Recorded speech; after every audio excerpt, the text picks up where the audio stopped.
Welcome to this Zen introduction lecture. We will start with the basics of Zen philosophy.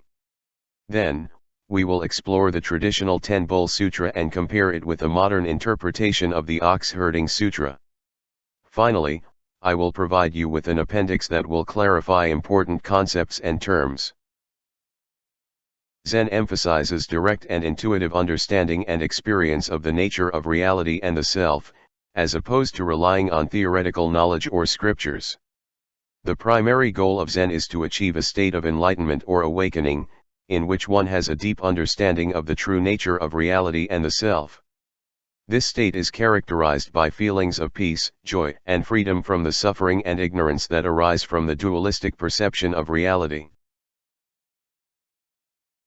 The word Zen is derived from the Sanskrit word dhyana, which means meditation.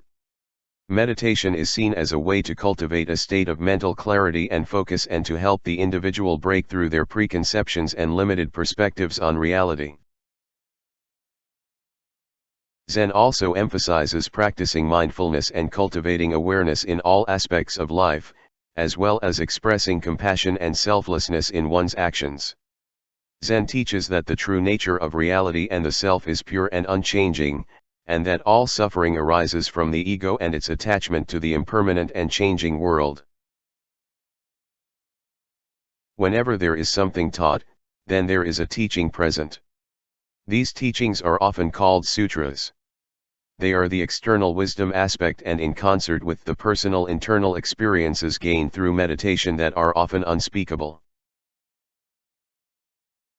Zen itself is a highly practical and experiential form of Buddhism that emphasizes the direct experience of the nature of reality and the self, rather than relying on theoretical knowledge or scripture.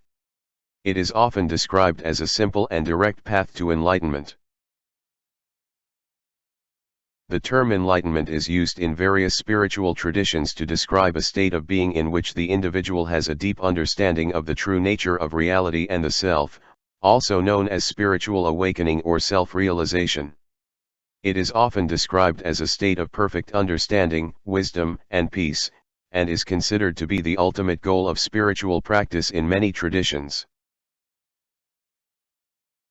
But a teaching like the one presented here is hard to grasp, which is why it relies on skillful means to convey its meanings. The ox-herding metaphor is merely a means to an end, like a finger pointing to the moon. The Ox-Herding Pictures, or Ox-Herding Sutra, is a series of 10 illustrations that depict the stages of spiritual development and enlightenment in Zen Buddhism. The images are used as a teaching aid and are often accompanied by a verse that describes the corresponding stage of spiritual development. The ox-herding metaphor has its origins in the teachings of the Buddha himself.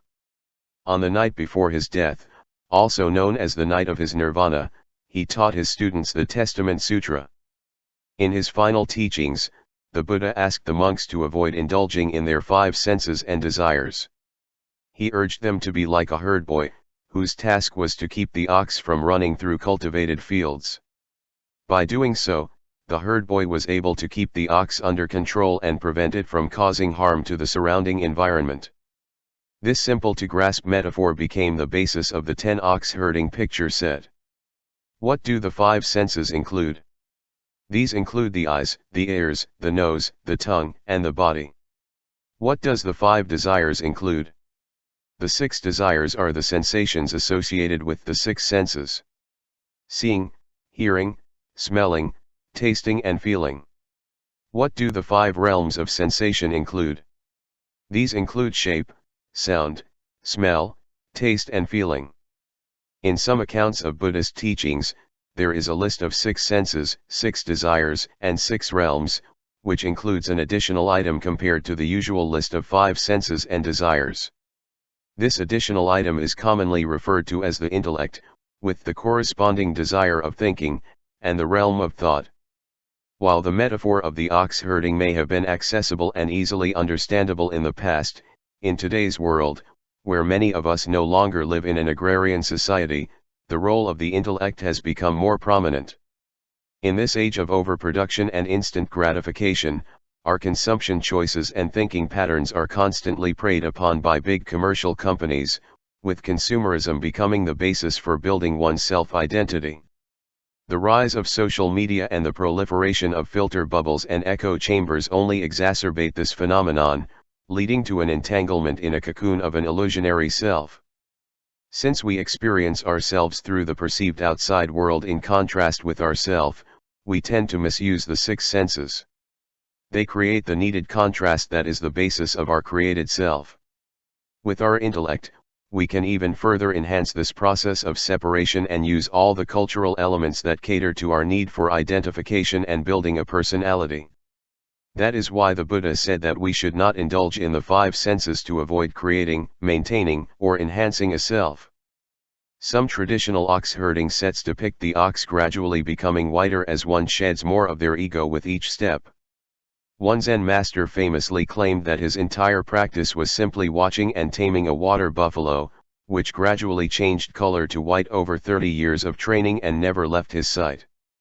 Modern versions of the set focus more on the creation of the ox through separation and its dissolution through unification. The observer serves as the witness of the transformation, with the little boy's role translocated to the observer's eye. This is the complete traditional ox-herding set.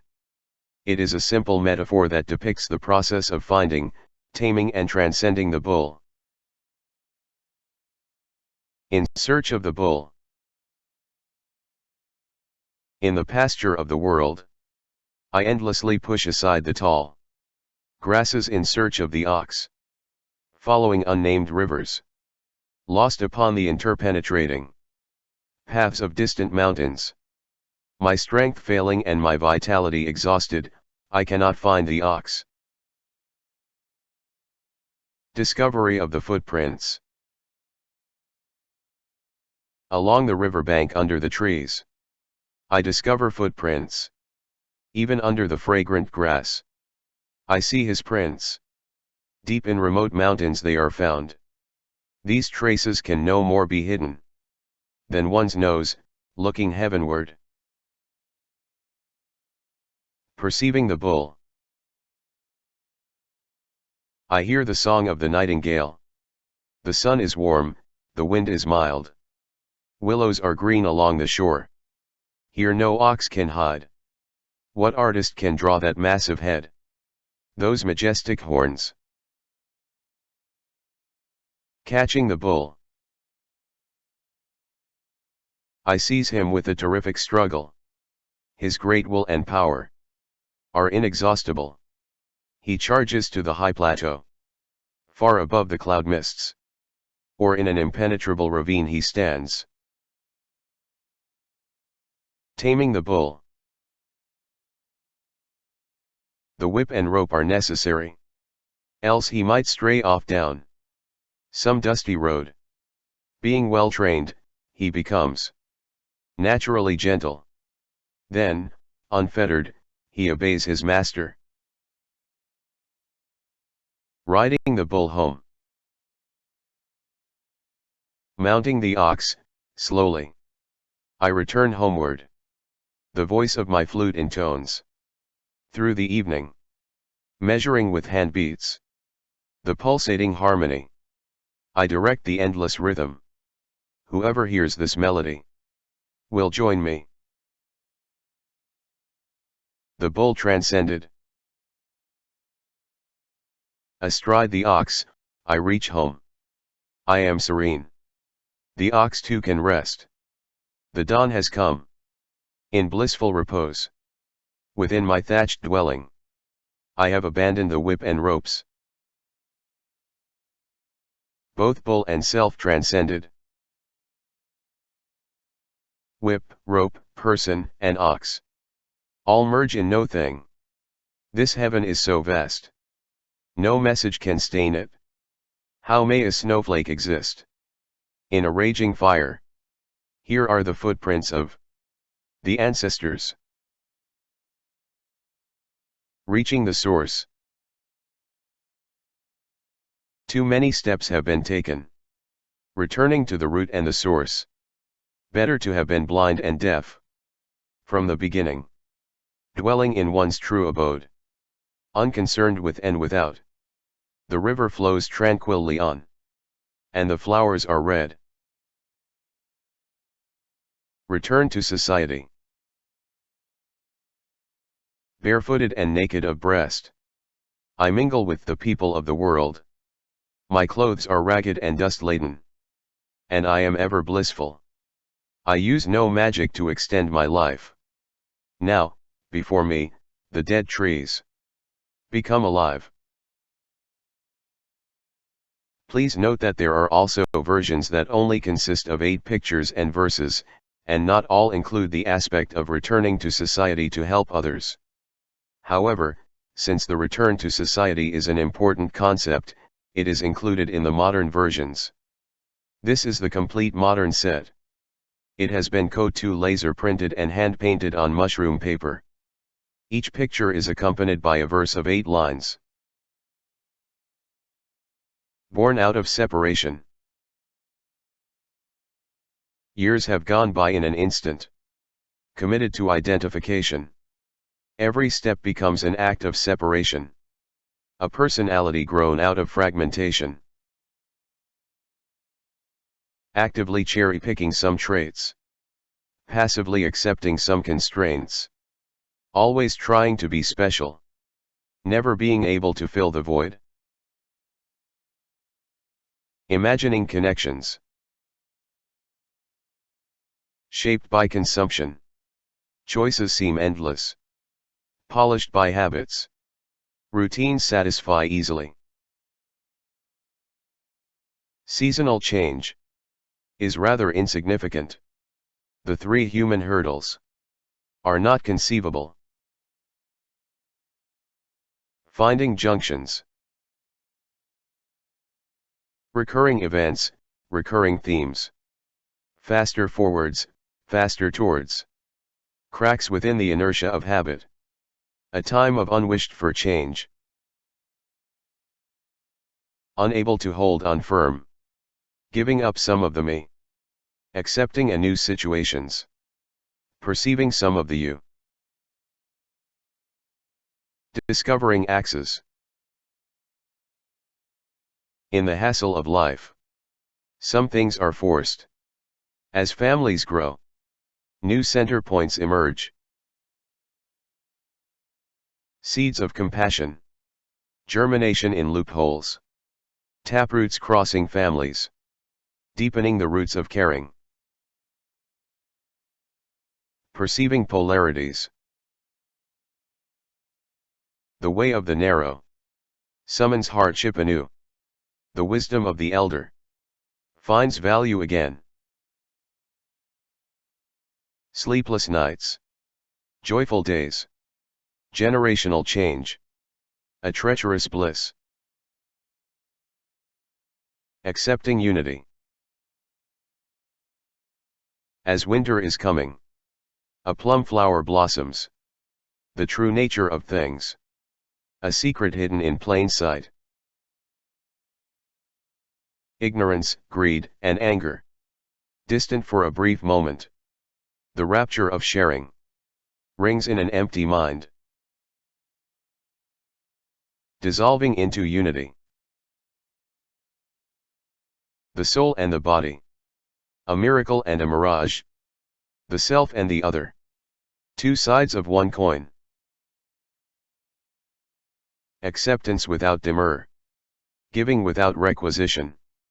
The life of the sage. Simple as day and night.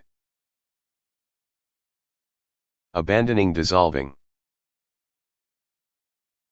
The abstinence of preferences forms the way.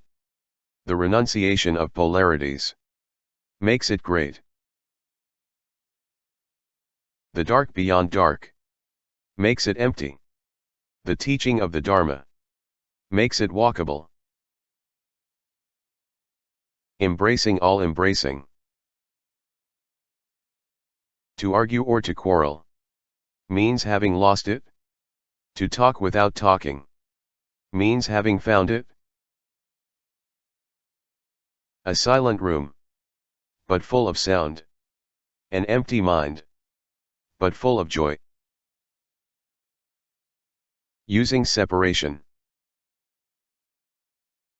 Only a teaching can be taught. Some means must be caught. Skillful constructed realities. The separation of emptiness.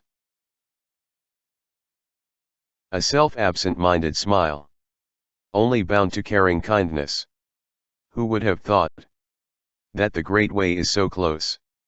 Here is an overview of the complete painting with the arrangement order of the set. This is what the painting looks like when hung on the wall.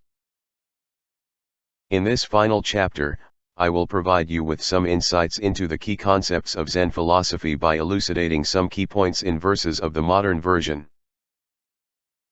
Separation. This is the main characterization that rules over our common and mundane world of red dust. It can be accompanied by the seeking of fullness. It is in sharp contrast to the aspect of unification that can be accompanied with the seeking of emptiness. As it will turn out, emptiness and fullness are both just two sides of one coin. Emptiness is fullness and fullness is emptiness. This realization is one of the main goals of the ox-herding tale, which is emphasized at the end by the dissolving of both the subject and the object. It turns out that there never was an ox to begin with. Habit.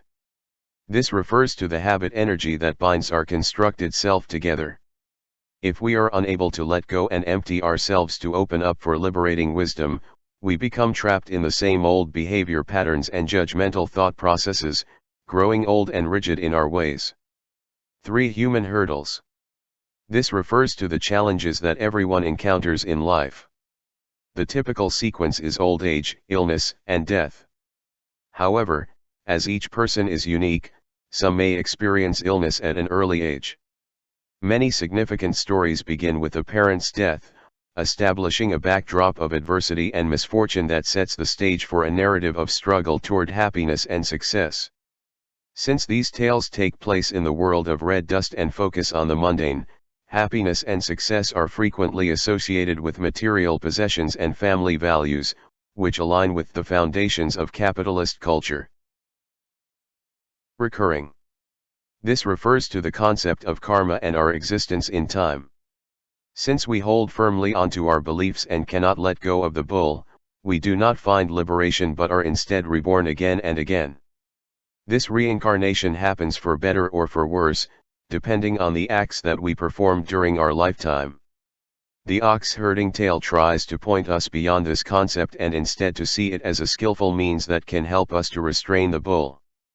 The instantaneous elimination of accumulated bad karma is possible since karma only exists as long as one distinguishes between cause and effect, joy and burden, good and bad. All one has to do is see one's nature. The ox-herding tale is the finger that is pointing to the moon. When you can grasp that every junction is also pointing to the same one moon, then it is because you have already freed yourself from attachment to the bull. This may have happened in this or in a previous life. All you have to do is maintain or regain this freedom from attachment. Seeds of compassion. In many schools of thought, the act of compassion and including aspects of charity in one's life is considered a universal value in spiritual work. Perceiving the world through the eyes of another person, particularly someone in need, is often seen as one of the first steps in separating ourselves from our self-created separation from others. Since blood is thicker than water, this process often starts when the self must care for its offspring. Center points. Since our self is a constructed reality that is only inhabited by us, it needs an anchor. These are the unexpressed points our train of thought circulates around. If left alone, some people always come back to how much money they currently have, others hover back to how many followers they have, and others think about what their children might be doing right now. There is one thought that is powerful enough to end all other thoughts, but in order to find it, one needs to strengthen one's power of compassion. Polarities. Separation is possible because everything in this world is interconnected, everything depends on everything else. There are polarities all around us, as there is nothing in existence without an equal opposition. However, if we look carefully, our careful looking becomes superficial at the corners of our field of vision. For instance, while the birth of a child marks a joyful moment in our life, we tend to overlook that generational change is a two-way street. The three human hurdles also have an opposite and are the main drives for human liberation that can bring about a life full of fierce happiness. Plum flower. This refers to the circumstance that the plum flower is the first flower to emerge in spring. Since this may happen during harsh winter snow, it is a symbol of resilience and perseverance in the face of adversity. Ignorance, greed, anger. This refers to the three poisons that delude our mind and enable the separation created through the use of our six senses. In order to counter the negative influence of these poisons, the recommended antidote is to cultivate thoughts and actions that focus on the six perfections. Anger can be overcome through the practice of forbearance and vigor. Greed can be overcome through the cultivation of charity and morality. Delusion can be overcome through the development of wisdom and meditation. Giving without requisition. This refers to the one thought that is born out of charity and brings to life the aspiration that one should liberate others without being attached to them. This can be reformulated as giving a gift without perceiving it as a gift, a donor, or a receiver. This is the wisdom aspect of Zen, with the primary goal of helping us achieve a state of enlightenment or awakening, in which we have a deep understanding of our true nature, reality, and the self. As it happens, there is only our true nature, and there is no self, being, life, or soul. One can condense the whole teaching into two words that will form the center of the following pictures, not two. The Great Way. This refers to a way that is big enough to contain everything, which is why it is called great. But if one formulates it as a way, even as a great way, it will still be a concept and thus a means to an end. But following the way and dissolving all polarities, it becomes so small that one has no place left to stand on. That is why it is called the Great Way. This aspect is also emphasized with the Zen circle, which is empty inside.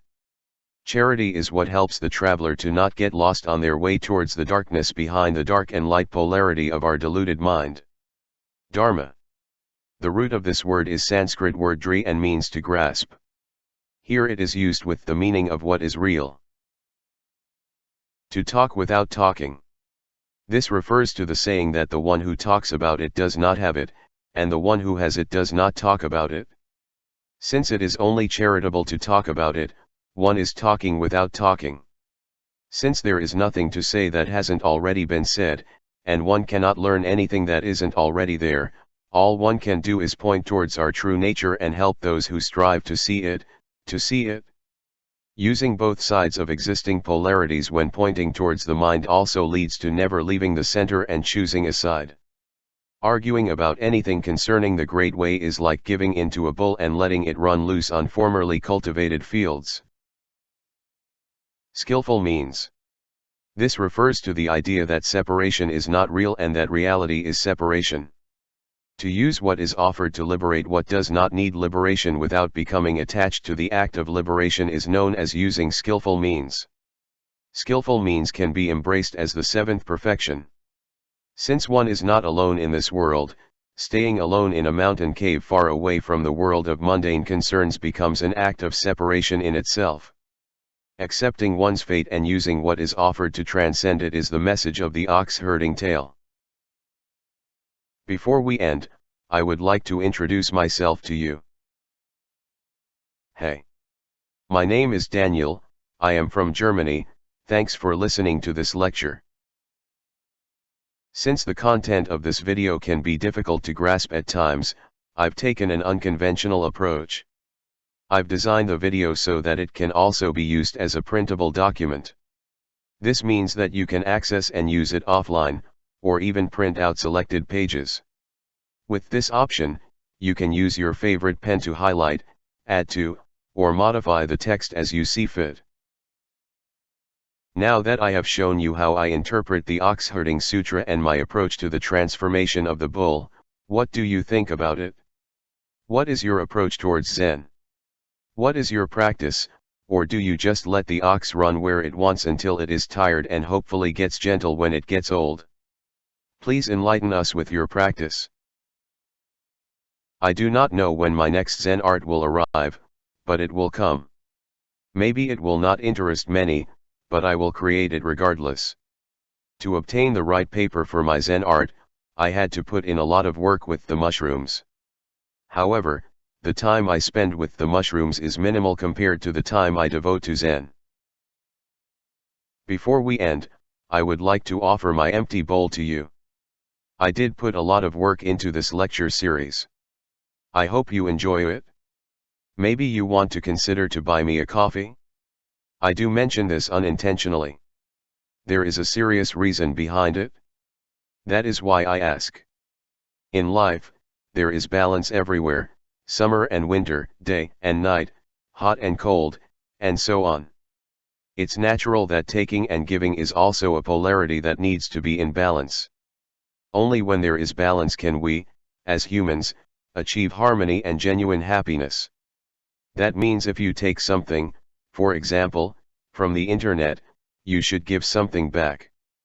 Please check for yourself if your life is in balance. If you'd like, you can support me with a donation, which would be greatly appreciated. Alternatively, you can support any other good project that you believe is worth it.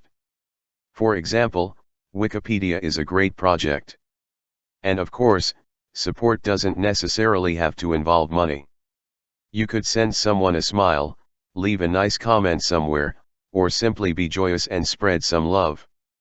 Thank you for spending your time with me. Auf Wiedersehen.